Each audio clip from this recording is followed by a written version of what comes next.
further proceedings today on motions to suspend the rules on which a recorded vote or the yeas and nays are ordered or votes objected to under Clause 6 of Rule 20. The House will resume proceedings on postponed questions at a later time.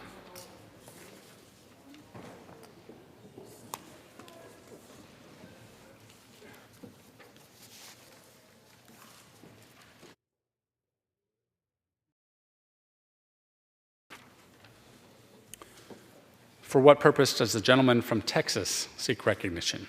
Mr. Speaker, I move to suspend the rules and pass House Resolution 1367 as amended.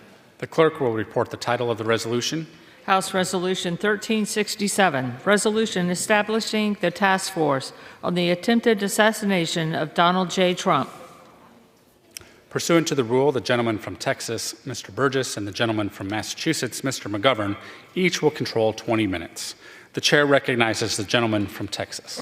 Mr. Speaker, I ask unanimous consent that all members may have 5 legislative days in which to revise and extend their remarks and include extraneous materials on House Resolution 1367, the measure under consideration. Without objection, so ordered. And Mr. Speaker, I yield myself such time as I may consume. The gentleman is recognized. Mr. Speaker, on the afternoon of July 13th in Butler, Pennsylvania, a 20-year-old man walked across a barren field just outside a rally for Donald Trump with a rifle, a transponder, and a cell phone. He'd previously flown a drone over the site. The man was able to traverse the field, climb up to the roof of a building, position his rifle at the president, and take at least 5 shots, killing one, injuring 2 others, and grazing the head of the former president. Thankfully, the man was neutralized shortly thereafter by the efforts of nearby Secret Service counter sniper team, but not before killing former Fire Chief Corey Compatore, who was struck as he protected his family from the oncoming gunfire, and critically wounding David Dutch and James C. Copenhaver. We are here today not just because this domestic terrorist was able to carry out this violent act, but also because he did not go undetected. Several eyewitnesses and first-hand accounts confirmed that they had not just spotted the individual, but had also alerted authorities.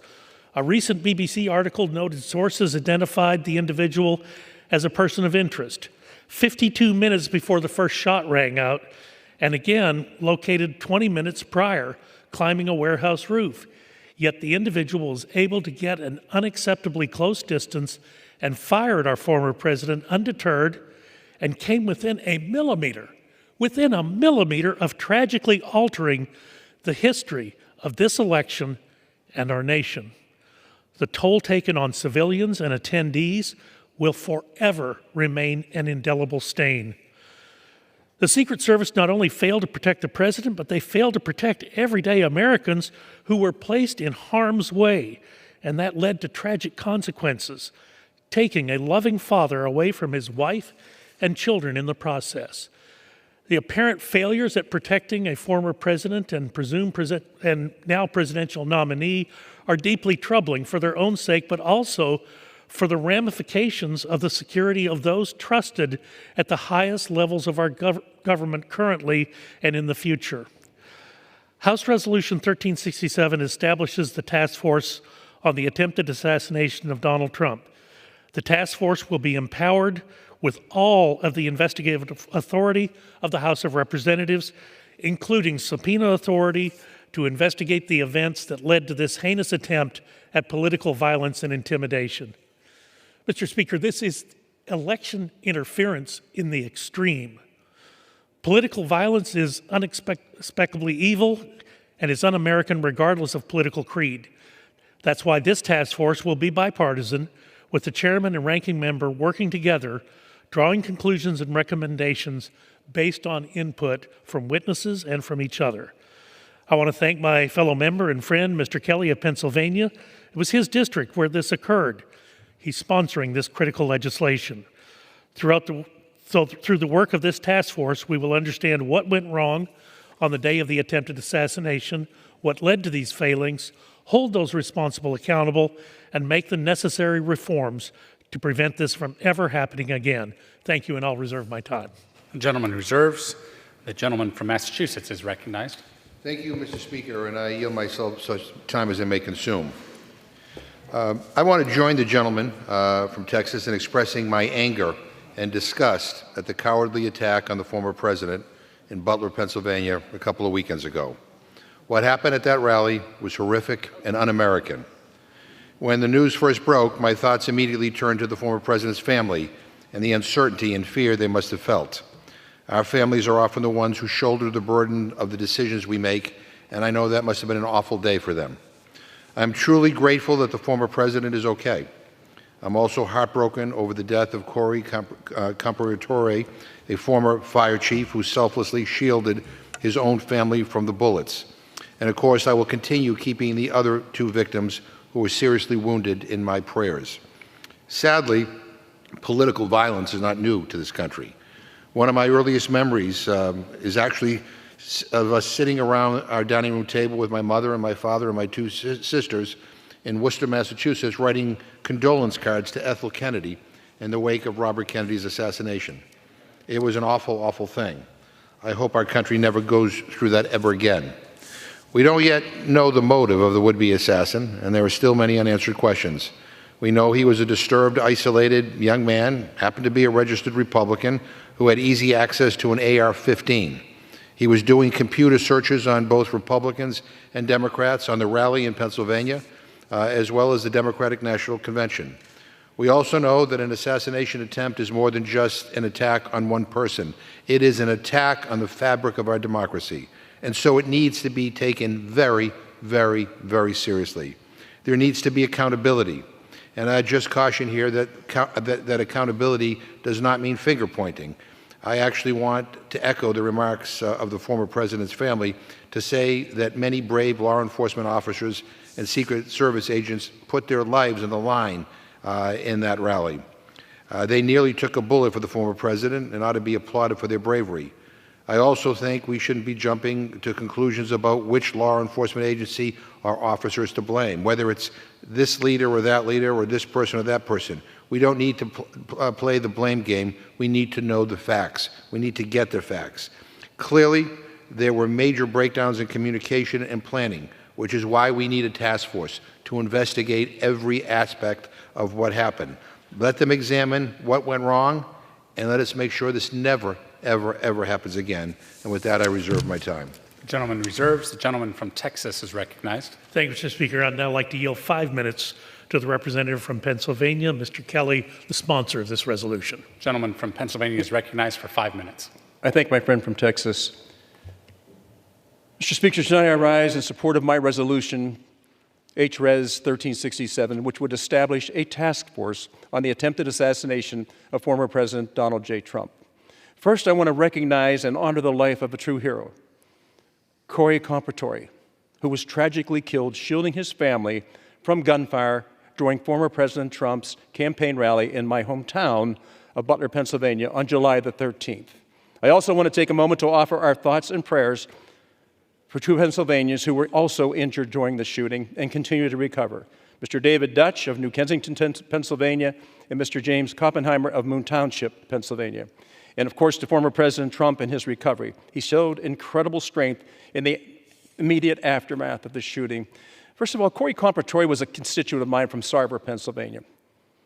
Corey graduated in 1992 from Freeport High School, went on to serve his country as a dedicated 10-year veteran of the United States Army Reserves. Corey's passion for his community and his Christian faith led him to serve as an active member at the Cabot Church and a member of the Buffalo Township Volunteer Fire Department, where he served as chief in the early 2000s. But above all, Corey was a loving husband and father. His obituary reads, "The quintessential family man and the best girl dad." Together, his love for his wife Helen and his daughters Allison and Kaylee Comparatore will carry on. We offer our thoughts and prayers to the friends and family of Corey Comparatore. Mr. Speaker, on July 13, 2004, the nation watched in horror as the gunman attempted to assassinate the Republican Party's nominee for president, former President Donald J. Trump. This day will go down in infamy in American history, but no more. So much then, and then any other place in my hometown of Butler, Pennsylvania, where it will always be remembered that the assassination of former President Donald Trump took place. Now, I've lived in Butler nearly my whole life. I went to high school there. My wife and I have raised our family there. I've coached Little League football and Little League baseball, and our family business is there. Now I'm fortunate enough to represent my town right here in the United States House of Representatives. I can tell you that my community is grieving. They are shocked by what happened in our backyard. The people of Butler and the people of the United States deserve answers. I'm proud to introduce this bill to establish a task force to get to the bottom of how this unthinkable tragedy could ever have occurred.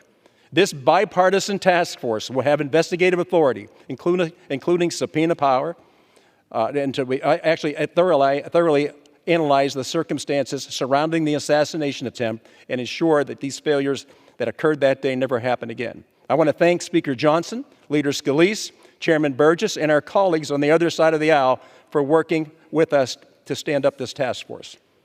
When the American people lose faith and trust and confidence in their government, then the question is going to be, well, who's going to fix it? And the answer is we are. We are.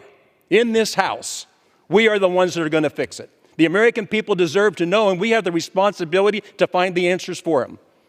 President Trump deserves answers. The Comparatore family deserves answers. And the American people deserve answers. Now, I will not rest until we get these answers for all our constituents and all our fellow Americans. I urge my colleagues to support this bill, and I yield back. The gentleman yields. I'll reserve. The gentleman from Texas reserves. I reserve, Mr. Speaker.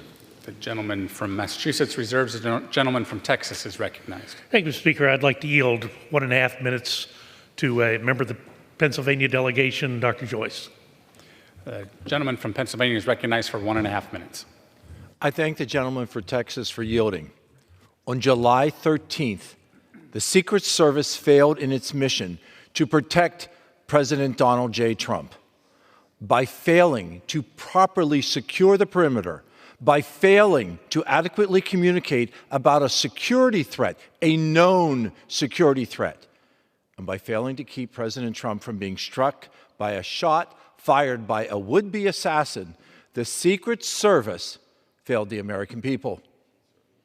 While the resignation of Secret Service Director Kimberly Chadle is a necessary first step, it does not absolve the agency of its responsibility for what occurred. To address this critical flaw, Congress must investigate the circumstances that led up to this incident, including the decisions that were made, and including the decisions that should have been made to prevent this tragedy. Among those who were struck by gunfire was Fire Chief Corey Comparatore, who was killed while shielding his wife and his daughter. There needs to be accountability. There needs to be accountability for what happened on that Saturday afternoon in Butler County. And I urge all of my colleagues to support HRES 1371, establishing the task force on the attempted assassination of Donald J. Trump. Thank you, Mr. Speaker, and I yield back the balance of my time. Gentleman from Pennsylvania yields back. The gentleman from Texas. I'll reserve. The gentleman reserves. I reserve, Mr. Speaker. The gentleman from Massachusetts reserves. The gentleman from Texas is recognized. Thank you, Mr. Speaker. I would now like to yield 1.5 minutes to the representative from Minnesota, a valuable member of the Rules Committee, Ms. Fishbach. Gentlewoman from Minnesota is recognized for 1.5 minutes. Thank you, Mr. Speaker, and thank you, Mr. Chair, for yielding me some time on this issue. And, you know, less than 2 weeks ago, Donald Trump, a former president and presidential candidate, was inches away from being assassinated. Thousands at his rally were put at risk. And as my colleagues from Pennsylvania mentioned, 2 people were injured, and Corey Comparatore was tragically killed while protecting his family. All this happened because of a catastrophic failure on the part of government security forces. The resignation of Secret Service Director Chadle is the first step towards holding failures accountable. But there is so much work to be done. We need to get to the bottom of this failure, and we need to do it now. I support this legislation, and I urge my colleagues to do the same. We must get answers to the American people. Thank you, and I yield back. Gentlewoman yields back. The gentleman reserve. from Texas reserves. The Mr. Speaker. gentleman from Massachusetts reserves. Gentleman from Texas is recognized. Thank you, Mr. Speaker. I'd now like to yield 1.5 minutes to the representative from Pennsylvania, Mr. Muser. The gentleman from Pennsylvania is recognized for 1.5 minutes. Thank you, Chairman. I thank my friend, the gentleman from Texas, very, very much. I do rise today in support of HRES 1367, which forms a task force to address the shocking attack on President Trump. I thank my colleague, Mike Kelly, very much for bringing this resolution to the floor. This attack tragically took the life of a brave Pennsylvanian, Corey Compatore. As an eyewitness to this event, along with my colleague, Mike Kelly, I stand here on behalf of the American people, especially Pennsylvanians, who deserve answers to critical questions about this tragedy.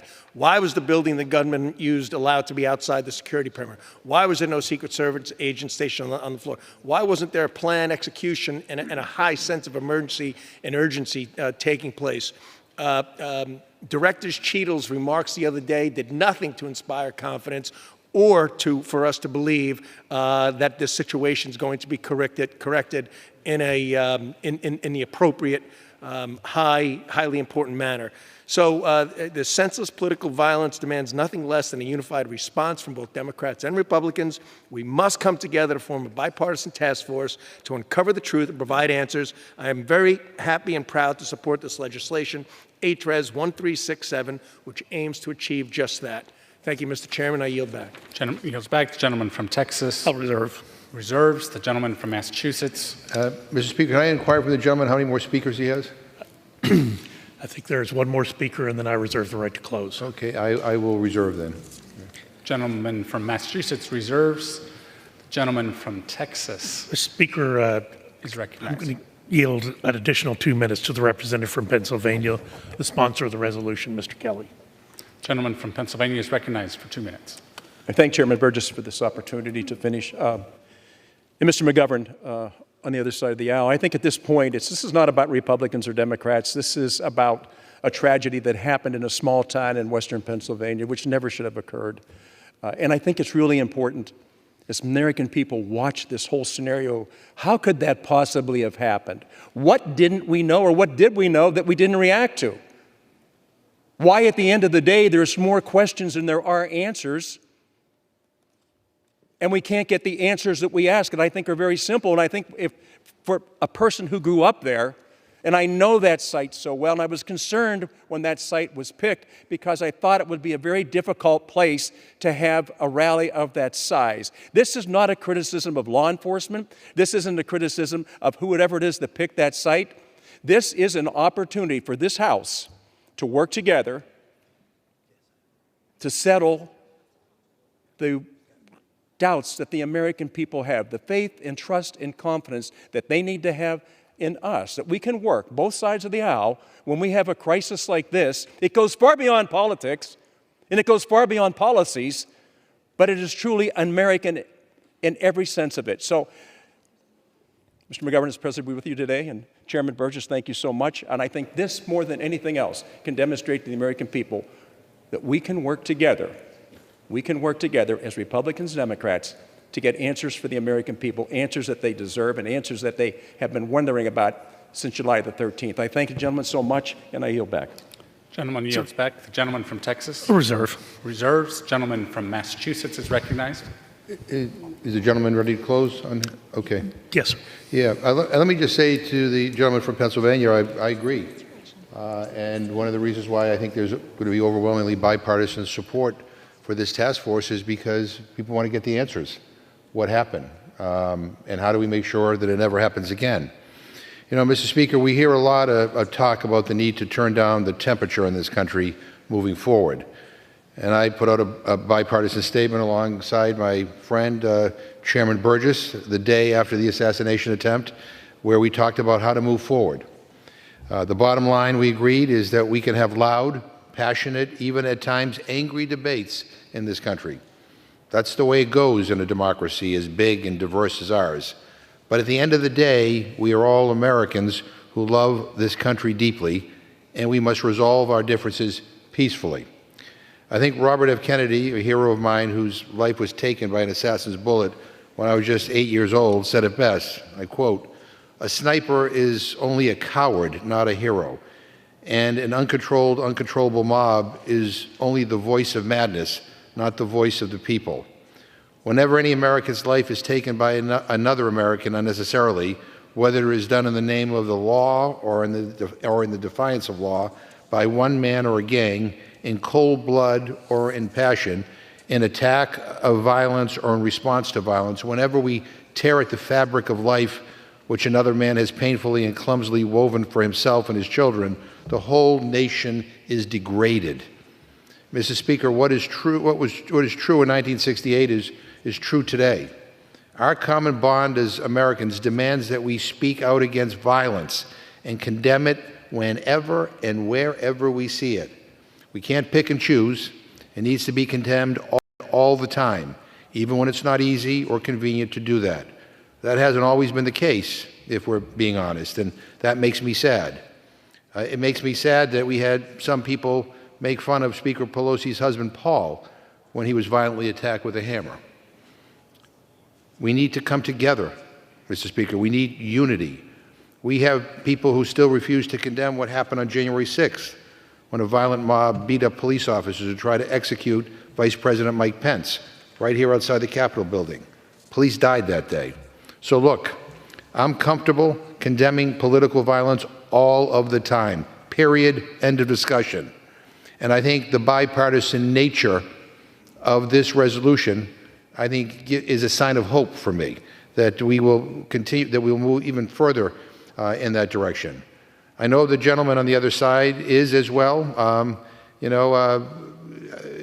comfortable calling out violence wherever it may occur, but we need to get to a place in this country where all of our colleagues, Democrats and Republicans, feel compelled to do the same. I hope we get to that point, because political violence is against everything America ought to stand for. You know, when the founders of this country put pen to paper, they imagined a future where reason would triumph over fear, a world where the ballot, not the bullet, would determine who would wield power, a nation where the consent of the governed, not the fear of force, would confer legitimacy upon our leaders. Generations of Americans have worked hard to turn those dreams into a reality, to expand the circle of our democracy and make real the promise of this country for all. But political violence is the ultimate betrayal of that work. It is a dead end that leads only to disaster. What happened on July 13th was an awful, cowardly, despicable attack, something that should never, ever have happened. And I hope that this task force gets the answers on behalf of the American people. We need to know what happened. We need to get to the truth. We need to find a way to prevent this from ever happening again. So I join with my colleagues here in urging a yes vote on this bill. And with that, I yield back the balance of my time. Gentleman from Massachusetts yields back the balance of his time. The gentleman from Texas is recognized. Thank you, Mr. Speaker. I'll yield myself the balance of our time. Gentleman is recognized. Political violence. This was election interference in the extreme. Now, just an hour and a half ago in this very chamber, the Prime Minister of Israel spoke with us. One of his comments was, "There is no room for political violence in a democracy." I agree with him. This political violence, I'm so relieved that the Secret Service director did resign. How do you comport the idea that it was reported that there was evidence of an Iranian plot against the life of Donald Trump, and then you let a teenager wander over that field for an hour and fly a drone overhead?